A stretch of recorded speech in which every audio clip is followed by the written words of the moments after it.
I am Ray, and today we are going to solve all crime. Maybe. If any governments are watching, I am open for consultations. So let's understand why crime even happens in the first place. It's very simple. It's a little thing called... Sorry, I'm testing a new setup. Instincts. Instincts. Why does this cause crime? Because the instincts will be satisfied regardless. They don't care how, they don't care when, but they shall. And they will do whatever it takes, and nothing will get in their way. These are fundamental drives that we all have, all the same ones. Survival, reproduction, and what else? I'm a chakra guy, so, you got the root chakra, sacral, solar plexus. These are the fundamental animal instincts. And we require a healthy balance, or else bad things will happen. Look how obvious this is. Survival. Why do many people steal? I remember when I was really broke, and I didn't know what I was going to eat for the day. And after, a few days of stressing about this, I began to understand why people commit crime. Because I started having thoughts like, maybe it is just better to steal. Maybe I should go steal some food. But of course, I'm a civilized man. But I realized, there are millions of people out there who have those same thoughts, but who act on them. I didn't have to act on them because I had God. And God provides. But that doesn't stop this animal body from being annoyed, from being irritated that an instinct is not being satisfied. Instincts are fundamental drives. A drive is like energy. It's a force that propels you to take action, that moves you forward. Now, your success in life is determined by how well you can point these instincts. If you point the instincts in the wrong direction, jail for you. If you point them in the right direction, good life. Let's see if we can name some crimes. Survival, stealing, steal, rob. Rob is a bad guy. Naughty, naughty. Social crimes. This is not really a crime. Instead of crime, let's just say maladapted instincts. Better. Antisocial, isolation, loneliness. Let's do a fourth category, and it's kind of an extension of this one, and it's called power. So there are multiple reasons why people murder each other. One is survival, the lowest of the low. You kill someone because, they have what you want. This one, you kill them because it's out of necessity, I guess. Social, you kill them because they bullied you. Power, you kill them to take their power. Or you kill them because they threatened your power. What else do we got here? I'm sure I'm missing something. Let me think of my own crimes. Oh wait, I'm perfect. I plead the fifth. Hey, power is genocide. That's multiple murders. I mean, we've approached the basics. What else is there? I guess we need ChatGPT for this one. Make me a list of all crimes. Technology. It says it's tricky. Well, maybe the AI is up to no good. Yes, this is good. Assault and battery. Kidnapping. Why do people kidnap? Perhaps they feel powerless, and to kidnap someone is to feel powerful. Or maybe they just want money. Sexual assault. Kind of already touched upon that. Burglary. Rob. Bad guy. Theft. Arson. Why do people burn things? Power. White collar crimes. It's all money. Cyber crimes. Money. Identity theft. Fraud. Drugs. How could I forget? Survival. Money. Doing drugs. That's a good one. Why do people do drugs? They hate their life, maybe? Yeah. I would say it's power. Because when you feel powerless, you do drugs. What I mean is that if you have a purpose, you have power. and you're not interested in doing drugs. Only when you feel powerless do you feel like you need to fill that gaping hole inside you. Not this. Gambling, addictions. I would say power. Let's just go all addictions. Overgeneralize the whole world. Yeah. Illegal dumping. Not even gonna go there. Most of these, we touched at least the basics. I think we get the idea. Now we all have energy. And energy is the force of creation. And that energy is filtered through our bodies, through our minds, and out into the world. And depending on the information we have stored in our body and in our minds, that is how reality will express itself for us. As it is often said, our mind is a tool that directs the flow of energy. Where attention goes, energy flows. And so the entire quality of the life we create for ourselves is determined exactly by the quality of the things we focus our attention on. I mean, have you ever wondered why one person becomes a saint and another a serial killer? One person becomes a billionaire like Trump and another becomes a homeless person? It is for no other reason than the things they focus on. A saint, well, that's an easy one. A saint focuses on God, one-pointedly. And what you focus on, you begin to take on those characteristics. A serial killer focuses on murder. A billionaire focuses on all the things that attract abundance, that attract money, and a homeless person does the opposite. They focus on things that cause them to be homeless. Now, is it their fault? Is it fate? How much choice do we have in the matter? Well, it's not an easy answer. It's not always just our fault. And at the same time it is. Let's see, where do I want to go first? Let's keep it simple, keep it basic. Because, for instance, if you want to be a billionaire, there are certain things you have to focus on. But we are not going to get into the nitty-gritty. We will keep it fundamental. There are only 3 ways we direct our energy. Only 3 ways. Negative, neutral, or positive. That is all. Even if you become a billionaire, you can still focus your attention, your energy, in a negative direction, and that money will be a curse. But you can also be a billionaire, focus your energy in the right direction, and that money will be a blessing. Why? Because energy is not only the force of creation, it's the force of life. And when we direct our energy in a way that's negative, we lose. We lose more energy than we get. And when we focus our attention in a positive direction, we gain more energy than we put out. A net positive, a net negative. This is, you get it, neutral. And so, where life is not, death is. Focusing your energy in a way that's negative is called sin. And this is called virtue. That is what the religions have been talking about. Sin means to miss the mark. And our mind is like a bow and arrow.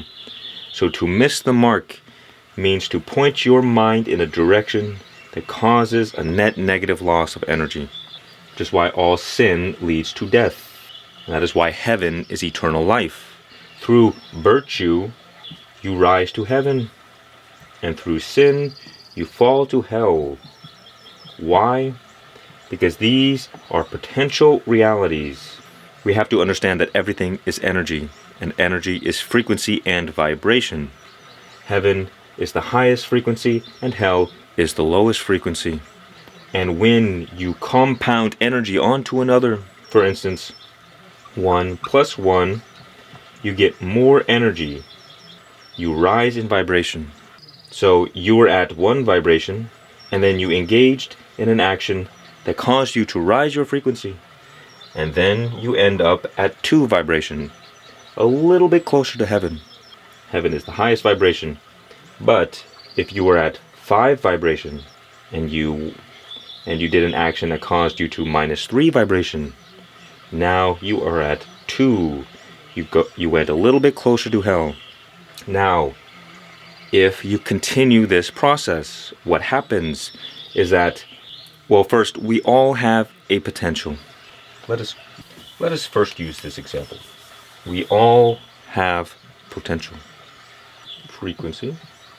So we are on the spectrum from heaven to hell, somewhere in the middle. And there are, at this very moment, an infinite array of different potentials. You could say an infinite array of different realities all happening at the same time. You look at it, timelines. So there is a version of you, a potential that is living in hell, the criminal version of you.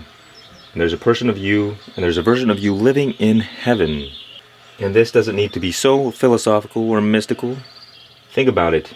If right now you dropped everything and started doing a whole lot of meth, how do you think your life would turn? Don't you think that you would begin suffering and suffering and suffering and suffering until eventually you died? You know what hell is. You don't need religion to know what these things are. Because if you today decided to get addicted to meth, you would continue to fall deeper and deeper and deeper into suffering. And eventually you would die. And guess what?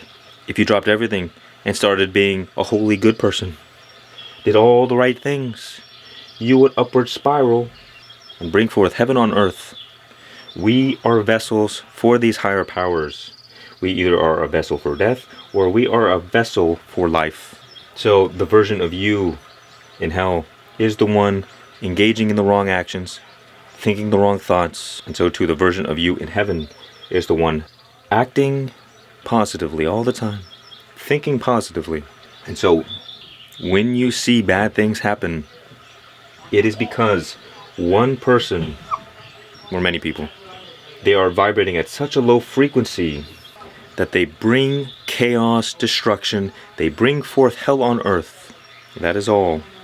You see, because the higher vibration version of you isn't engaging in sin, it's not engaging in the negative actions, the crimes. It just wouldn't make sense. If your life is going perfectly, why would you go and steal something? If you had all the money in the world, why would you go and rob somebody else? It doesn't happen. But if you are in absolute poverty and you've been struggling for years and you're just tired of it, well then robbing somebody becomes a very attractive choice. If you're on meth, robbing somebody becomes a very attractive choice. And all this is, whether or not you live your highest potential or your lowest potential, comes down to how well you can direct your energy. Every day is election day in the world of Ray. And there's two candidates, the bad one and the more bad one, the good one. They look like big thumbs. And whichever thumb you vote for will determine the quality of your life. It's very simple. On a daily basis, we are all voting for our future life. And which life gets elected is determined by how many votes they get. Except for this election is a little different because, well, both candidates win. If you vote 50% bad and 50% good, meaning you focus during the day on 50 things that take away your energy, that give you nothing in return, and you focus on 50 things that are good. Now, I don't know the scale of this thing, but I do know that 50 out of 100 is an F, meaning you fail at the game of life. Believe it or not, jail. So let's get these numbers up, my friend. See, 70 things and 30 things. Well, hey, that's not too bad. Pass. I mean, maybe you live an average life. Not that good, not that bad. But as you start getting these numbers up, your life becomes better and better. You start living your highest potential. And so, the reason that a homeless man, a serial killer, they create these lives for themselves is for no other reason than they focused on negativity more than they did on positivity. My hair. Now, of course, it's not all our fault. Because, well, there's a cycle or a pathway in which energy flows through us.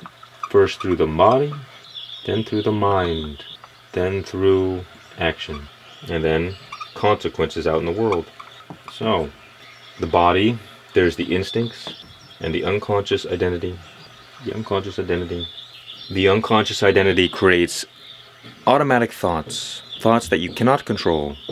Then through the mind we have our conscious identity and our conscious thoughts, which you can also say our conscious reaction to our experiences. And those thoughts will evoke emotional responses, and those emotions will influence us to act.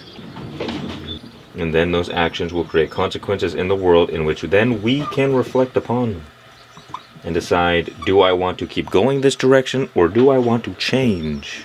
If the consequences that you experience, for instance in your life right now, if they are negative, it means that somewhere along this chain of events, there is like a kink in a hose where the energy is flowing in a way that's not productive, that's not helpful. And if your life is going perfectly well, then you figured it out, my friend. And maybe you can just keep optimizing this. But most people experience problems. What to do? Well, the problem is that people fail at life because they don't understand how to operate this monkey vessel, this body. As Carl Jung said, if you do not make the unconscious conscious, it will direct your life and you will call it fate. This is why we only have control over two things in this life: the conscious mind and our conscious actions. Our conscious mind consists of our conscious thoughts and our conscious reactions to experiences. And the reason I said conscious actions is because many of our actions are unconscious. And we also have many unconscious reactions where the body takes over. It forces you to react in a certain way that might be negative. I often tell the story of a Buddhist monk on his way to a monastery in the Himalayan mountains, and one day he heard a great rumble in the distance. He looked around. Perhaps there was an avalanche of rocks coming to kill him. But no, he saw something coming at him in the distance, a great big hulking thing, and as it got closer he realized that it was an elephant. But there was something strange about this elephant, that there was a man on top of it, and he was bouncing up and down, looking distressed. And as the elephant man passed, the monk asked, "Where are you going, man?" And the man on the elephant said, "Wherever the elephant takes me." The elephant is our body, it's our unconscious, and the person on top of the elephant is the mind, the conscious mind. And so if we do not get that elephant on board with where we want to go, it will drag us along wherever it wants. And you will be a passenger, living a life you did not choose. So if you want to live life right, we must address the unconscious. We have to address the body. Because if you had complete control over your reality, guess what? It would be perfect already. But why is it not perfect? It's because we don't have control. We don't have control of the elephant. It's just taking us wherever it wants. So we have to train the elephant to go to where we want it to go. Unconscious, I think it's spelled right. So our unconscious, our body primarily speaks the language of feelings, and our conscious speaks the language of patterns and symbols, meaning we receive information from the external world or from our thoughts in the form of patterns and symbols, information. And that information gets translated into feelings. And if the feeling response is strong, we tell our unconscious to pay attention, because the primary purpose of our unconscious is survival. So if you have a strong negative reaction to something, you tell the body, "Oh look, there is something that is threatening our survival here. We have to pay attention." And so what does it do? Every strong emotion that you experience, the unconscious takes a snapshot of whatever information caused that emotion. And so our unconscious takes a snapshot of whatever information caused that strong emotional response. And it stores it as memory for later, so you don't have to think about it before acting. So it hijacks your attention, it hijacks your action, and causes you to move quickly before your conscious mind has any say in it at all. For instance, for hundreds of millions of years, we have been running away from things like grizzly bears.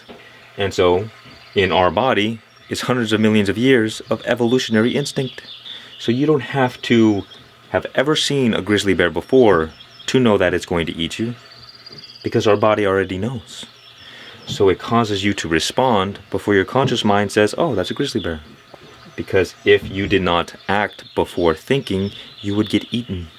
And so what happens, let's take someone like Ted Bundy, for instance. How did Ted Bundy become Ted Bundy, huh? And I have no idea, but let us generalize. This is for educational purposes only. Ted Bundy, bad guy. So, what happened to him? Why? How can we avoid this? It's simple. It's a little something called trauma. Now, there are two ways we get conditioned in this life. Nature, biology, and nurture, our experiences.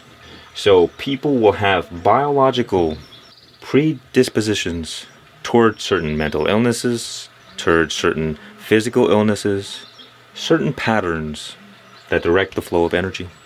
And that is all unique to us. But also, the conditioning that we experience also affects the way that energy is filtered. And so, what happens? You have some traumatic experience, strong negative emotions. Now, it could have been strong negative emotions to anything, but let's assume, because most of us are in the same boat, there was a strong negative relationship to a parent.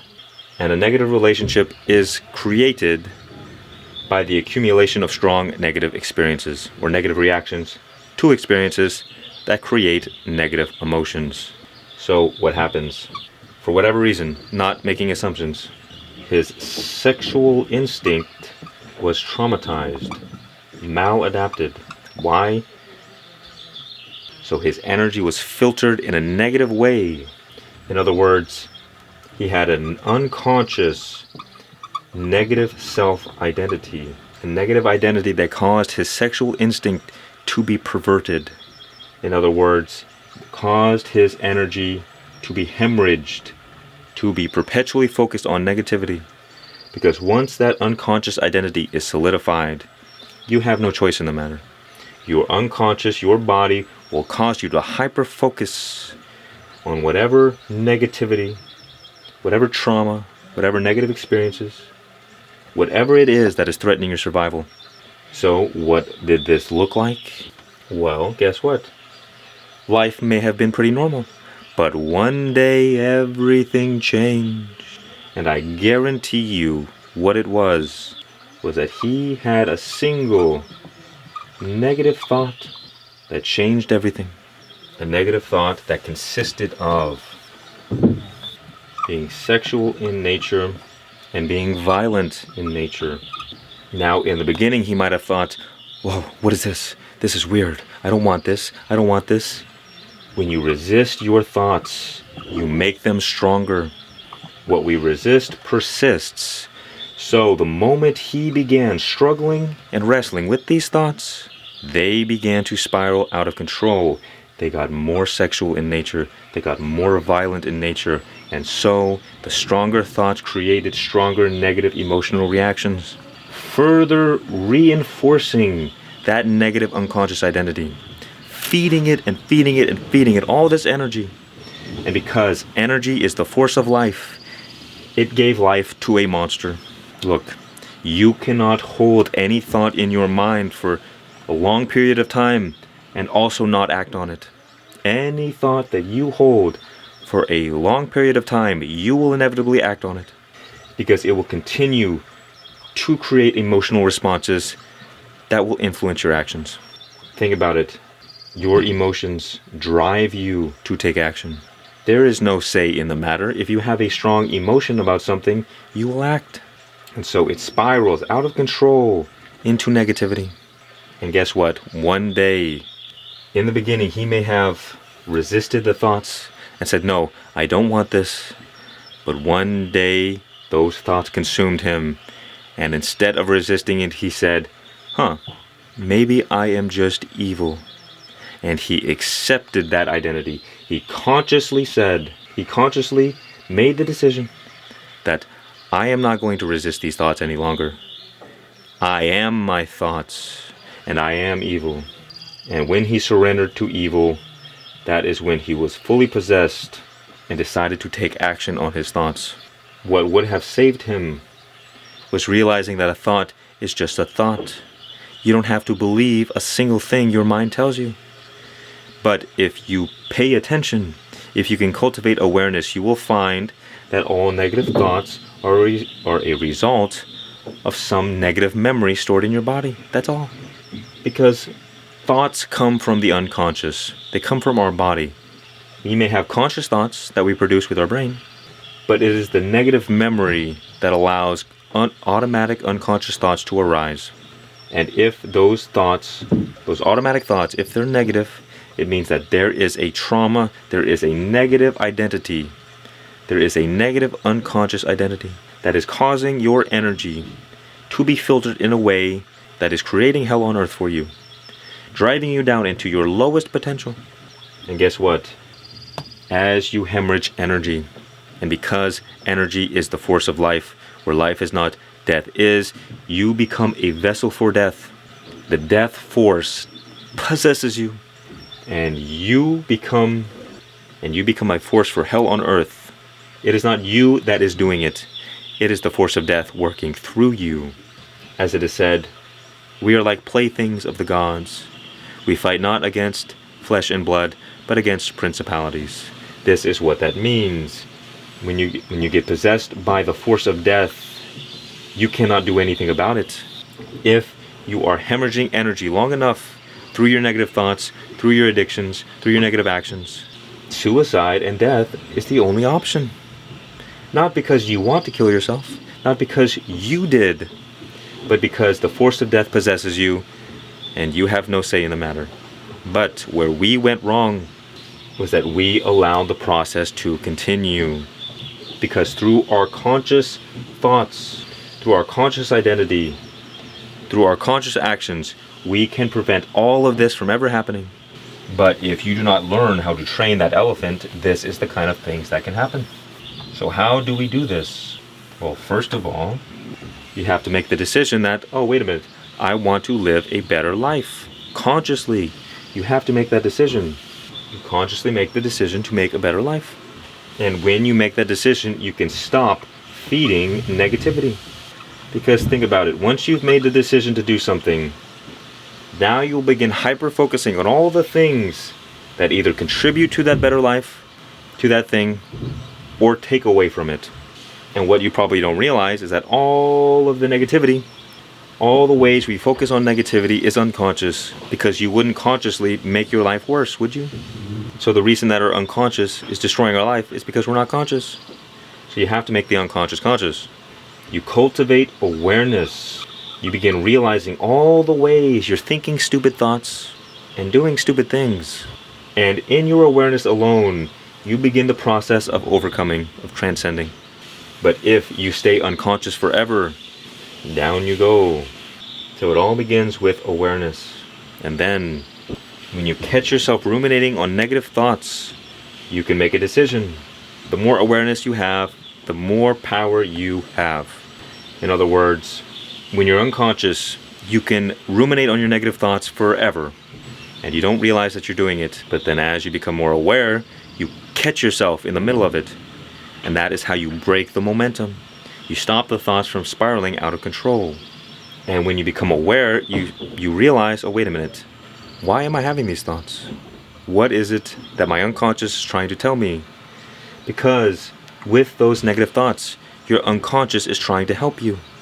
In the Ted Bundy example, and again, I can't obviously say that that is what he went through. It's just a generic example, a template for all serial killers. The first sign of the sexual negative thoughts revealed that his instinct was traumatized. And instead of healing it, it fed the negativity. And the thoughts got worse and worse and worse until he decided to act. But how do we heal this? And this goes for any kind of crime, any kind of destructive thing. If you have violent thoughts that you don't stop, if you have violent thoughts that you do not stop, eventually you will act on them. If you have thoughts of stealing, any crime, you entertain the notion long enough, you will act on it. Literally anything that you hold in your mind as a thought, if you hold it long enough, it will be made manifest in reality. And that also goes true for all the good things. If you visualize your perfect life, everything going right for you, eventually it will be made manifest with 100% certainty. 100%. It's simply that we don't understand our power. Energy is power. Energy is the force of creation. You are made in the image of God, and you are a divine creator. And how well you are a creator of your reality is determined by how well you can use your mind to change and direct the flow of energy. Simple. So what has to happen? You have information from the mind, patterns, and you have feelings. If you want to reprogram your unconscious mind, you have to speak the language of feelings. So what happens? There is a pattern that is traumatized. Let's say, for instance, the sexual instinct. The instinct is traumatized. All that trauma means is that there is a negative relationship with the instinct through too many negative experiences with that thing. So currently, for instance, anytime you engage in anything sexual or have any sexual thoughts, if there is fear or anxiety or thoughts that you don't want, there is healing to be done. Doesn't mean you're going to become a serial killer. It just means we all go through this. We all have to deal with this. Not this specifically, but different things for each individual. It could be money, for instance. If you have fear or anxiety around money, it means there's a negative relationship with it. And so it will cause you to focus your attention in a negative way that leads to scarcity and lack. Doesn't matter if it's sexual, whether it's money, whether it's social. And so let's get back to how to heal this. It's simple. All that we have to do is take whatever pattern is traumatized. In this case, it's the instinct. And we have to expose ourselves to that pattern. Now, not everybody is ready to face these kinds of things. Not everybody's ready to face their demons. So you have to know, how ready are you? And so there's two ways. You face the instinct, you face the traumatized pattern, and instead of unconsciously reacting negatively to it, you consciously stop reacting to it altogether. Or you transmute that negativity into positivity through changing your thoughts. So for instance, let's use money as a good example because many people can relate. Money is traumatized, survival instinct. So whenever money comes up, whenever you go to the store and you buy something, there's fear, there's anxiety. I don't know how I'm going to pay my bills this month. I don't know where the money's going to come from. You have a negative relationship with money, let's say. And so first we neutralize it. How do we do this? We observe our thoughts, we observe our feelings. Awareness and observation. For instance, you go to the store, you put your card thing in the thingy, and you see a bit of fear or anxiety comes up.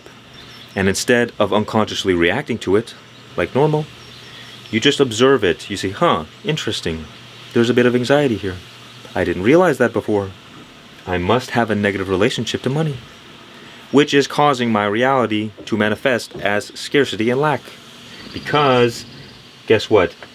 There's an unconscious identity that has arisen from perpetual negative experiences around money. So the body believes you to be like a scavenger in this case. The unconscious believes you are living in a world where there is never enough. But the unconscious is blind. It doesn't know anything other than the information that you feed it. The universe, everything is infinitely abundant. The problem is that we are a slave to this animal body. Think about it in terms of survival. If you were living in a desert where things were actually scarce, it would be very, very critical to be resourceful, to not waste. And so it would serve you best to actually be living in scarcity and lack. Because if you were living in abundance in a place like that, you would just waste things. There's always enough. Oh, there's plenty. And then you die. But we don't have to live in that reality anymore because the universe, life is abundant. And so first you recognize that there is a negative relationship, that there is fear, that there is anxiety. You observe the negative thoughts. You catch yourself saying stupid things like, oh, it's so expensive. I don't know how I'm going to pay for this. I don't know. Just slow down, pay attention. Wow, I have been ruminating on these negative thoughts. I have been focusing my attention in a way that is negative, creating a negative result for my life. That is why we have to make the decision, well, I want to live a better life. Because you cannot add gasoline onto a fire and expect it to go out. You cannot be experiencing something negative and add to the negativity if you actually want the problem to be solved. So you either have to neutralize it or you have to transmute it. Logically speaking, if you actually make the decision to fix your life, for instance, if you have money problems, you know you have an unconscious negative identity. If the manifestation, the consequences of your life present to you something negative, in this case a life of lack and scarcity, then now you can stop ruminating on thoughts that perpetuate that life. So first you cannot react to them, and that will dissipate the negative charge, because you neutralize the feeling. When you react negatively to something, it evokes a negative emotional response, which feeds the negative identity that you don't want. But when you observe, you slow down and you pay attention to the feelings, you pay attention to the negative thoughts, you don't unconsciously perpetuate what you don't want. You don't perpetuate the negative thoughts, you don't perpetuate the negative feelings. It's okay to have fear, anxiety, to have guilt, to have shame. These things are not wrong. It is simply a notification from your unconscious. What destroys us is how much we choose to ruminate and entertain these negative feelings, to entertain these negative thoughts. So don't feel bad for having fear. It's okay. Don't feel bad for having anxiety. It's okay. Just be aware of their presence. And then what we can do is that we can transmute that negativity by consciously implanting positive thoughts. So for instance, when you go to the store and as you're handing over the cashier your money, you can begin expressing thoughts of love and gratitude. Thank you for the money to even be able to spend. Thank you for receiving these groceries. Thank you for receiving this. If every time you spend money, you consciously think positive thoughts, you stop feeling negative about it. And over time, you keep doing this, and suddenly, every time you spend money, you feel good to spend money. Every time you receive money, you don't have fear and anxiety. You feel good about it. And what you will find is that abundance effortlessly manifests in your life without any control, without any effort on your part. But so long as there is an unconscious identity that is negative, a negative relationship with money, it doesn't matter how hard you work. It doesn't matter how hard you try. It doesn't matter what business you get in. It doesn't matter what you do for work. You will always return to the default. That is lack and scarcity. No matter what you do, you will fail automatically. Why? Because your unconscious is hijacking your attention, causing your energy to flow in a negative direction, which is creating negative experiences in your life. So don't allow that elephant to run you amok. I think that's right. And don't do drugs or crimes or bad things. What I've shared with you today is how to create any life that you desire, regardless of your external circumstances. Doesn't matter how low you are in life. You can have 99 things going wrong, and if you focus on the one thing going right, you can pull yourself up out of any situation, no matter how hopeless it seems. And at the same time, it doesn't matter how successful you think you are. If you have 99 things going right and you focus on the one thing going wrong, you will pull down and destroy everything. As it is said, the mind can make a heaven out of hell or a hell out of heaven. And now you know why. For no other reason than where we focus our attention, where we allow our energy to flow. I am Ray. Visit my cool store. Much peace and many blessings. And remember, just